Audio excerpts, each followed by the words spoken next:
తీసుకెళ్ళేటప్పుడు కారణం అడిగాను సార్. అంటే నీ మీద ఒక కేసు ఉంది, నిన్ను గుంటూరు తీసుకెళ్తున్నాము, మాతో మేము పోలీసులు అని చెప్పారు సార్.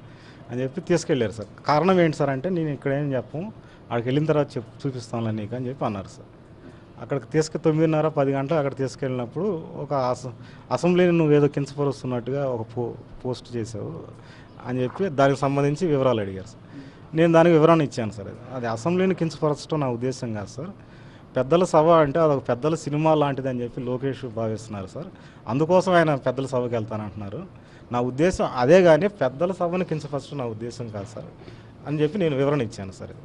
అయితే ఆ ప్రధాన కారణం ఏంటంటే సార్, లోకేష్ గారి మీద ఈ మధ్య బాగా ట్రెండ్ అవుతున్న కొన్ని వీడియోలకి, ఒక పోస్టులకి పొలిటికల్ పంచ్లో ఎక్కువ జరిగింది సార్. అది ఆ కోపాన్ని దృష్టిలో పెట్టుకుని ఎప్పుడో 2 నెలల క్రితం చేసిన ఒక పోస్ట్ని, అది స్వచ్ఛందంగా నా దృష్టికే అదేదో కొంచెం పొరపాటు ఉంది, ఇది బాగలేదని చెప్పి కింద కామెంట్స్ వస్తే నా అంతటి నేను డిలీట్ చేసింది సార్.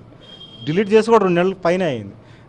ఈరోజు దాన్ని తెర మీద తీసుకొచ్చి, ఈ కారణం ఏంటంటే ఈ లోకేష్ అనేది డైరెక్ట్గా చెప్పలేక ఇండైరెక్ట్గా అది కొంచెం చూపించి ఈ కారణం మీద చేస్తున్నాం అన్నట్టుగా చెప్తున్నారు సార్.